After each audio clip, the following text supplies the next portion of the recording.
Bienvenue encore ce matin dans notre émission. Bien commencer la semaine avec la parole de Dieu. La semaine passée, nous avons entamé un sujet qui nous parle de la division et nous avons compris que Christ n'est pas divisé et l'Église ne doit pas être divisée. Ce matin, nous allons aborder le thème suivant, la force de l'unité. La force de l'unité. Vous savez, de nos jours, il n'est pas rare d'entendre parler de l'unité du corps de Christ. Nous parlons beaucoup de l'unité du corps de Christ. L'Église doit être unie. Mais nos actes disent souvent le contraire. Nos bouches disent unité, mais nos actes disent division. Quel contraste! On parle d'unité, mais nos comportements, notre attitude, notre manière de faire dit le contraire. Quand on parle de l'unité, c'est quoi l'unité? L'unité, c'est la capacité de vivre ensemble, travailler ensemble, marcher ensemble, malgré nos différences. Cela ne veut pas dire qu'on va faire la même chose, mais notre capacité de rester ensemble, malgré nos différences. En parlant de l'unité, la Bible compare l'Église au corps de Christ. Et dans le corps, quand on prend le corps, l'être humain, tous les membres ne sont pas les mêmes. Tous les membres ne sont pas les yeux. Tous les membres ne sont pas pieds. Il y en a qui sont... Il y a le pied, il y a le bras, il y a les yeux. Et c'est comme ça l'Église. Il y a certains qui sont comme les yeux, certains sont comme les pieds, certains sont comme le bras, certains sont comme les ongles. Mais aucun membre n'est inférieur par rapport à un autre. Et c'est cet ensemble qui forme le corps de Christ. Et nous allons parcourir ici trois choses importantes qui vont nous montrer la force de l'unité. Premièrement, l'unité est la marque des enfants de Dieu. Dans Jean 17, 21, Jésus, dans sa prière sacerdotale, a prié pour l'unité de l'Église. Et dans sa prière, il a dit ceci. Jean 17, 21, afin que tous, et dans le tous là, on peut mettre tous les peuples dedans. Les Noirs, les Blancs, les Faux, les Natemba, les Yoruba, tous, afin que tous soient un comme toi, Père, tu es en moi, et que comme je suis en toi, afin que eux aussi soient un en nous, pour que le monde croit que tu m'as envoyé. Voilà ce que Jésus a dit dans sa prière. Il a prié pour que l'Église soit un. L'unité, c'est ce que Christ nous demande. Et c'est ça qui montre que nous sommes enfants de Dieu.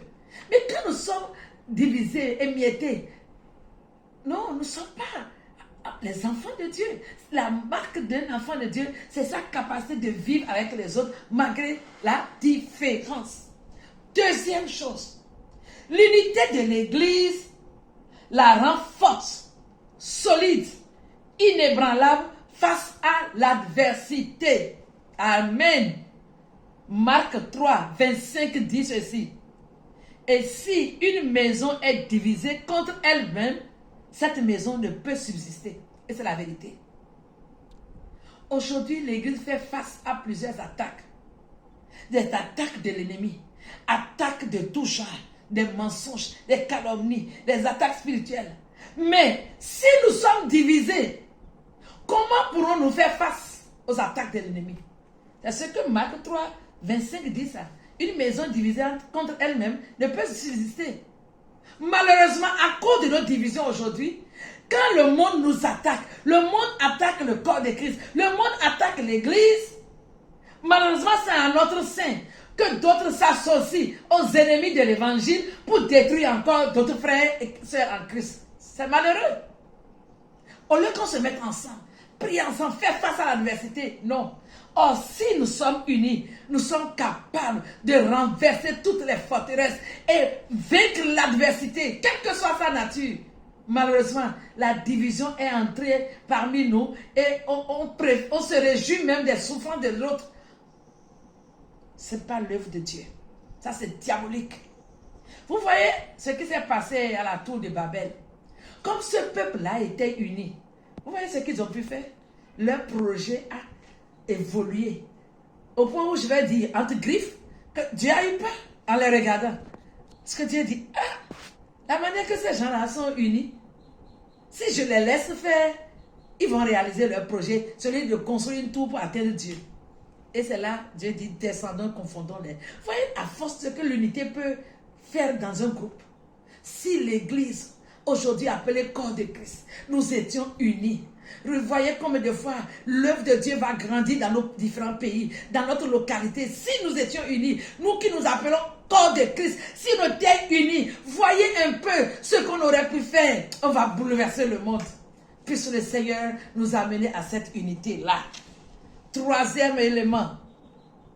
L'unité fait descendre la gloire de Dieu sur nous. Alléluia. L'unité. Jean 17, 22 nous dit ceci.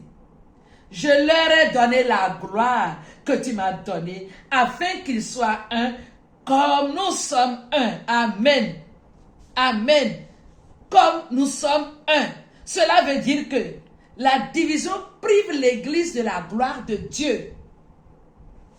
Lorsque la gloire de Dieu quitte une église, les ténèbres vont occuper. Et c'est à cause des divisions. Les ténèbres vont occuper toute la place. Mais plus nous sommes unis, plus la gloire de Dieu va descendre, plus l'œuvre de Dieu va s'élargir, s'étendre davantage. Si nous sommes unis, la gloire de Dieu descend sur nous. L'unité, soyons unis, frères et sœurs.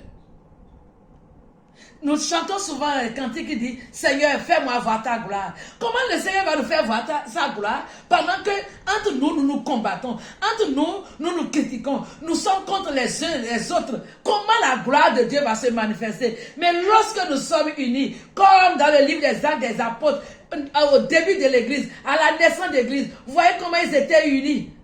La gloire de Dieu descendait. Ils ont prié, le lieu a tremblé parce que l'unité était là. L'unité était là. Il faut être un pour faire descendre la gloire de Dieu dans nos différentes églises, dans nos vies personnelles. Que celui qui a des oreilles pour entendre, entende. Soyons unis, frères et sœurs. Ce n'est pas à accuser quelqu'un, mais chacun de nous doit se regarder. Qu'est-ce que je fais pour que l'église soit unie? Qu'est-ce que je dois jouer comme rôle pour que nous parvenions à cette unité? Qu'est-ce que tu dois jouer comme rôle? Quelle est ta part? Quel est ton rôle pour que l'église soit unie? Frères et sœurs, l'heure a sonné pour que chacun de nous s'élève et que nous puissions prier pour l'unité de l'église. Il y a tellement d'avantages, tellement de bénédictions. Lorsque nous serons unis, former un seul peuple, nous allons attendre le retour de Jésus avec espérance.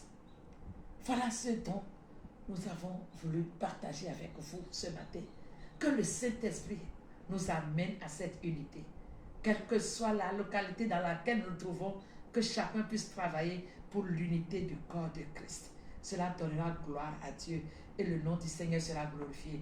Que le Seigneur nous bénisse et qu'il nous aide. Et qu'il nous aide à comprendre davantage la pensée que le Saint-Esprit veut partager avec nous.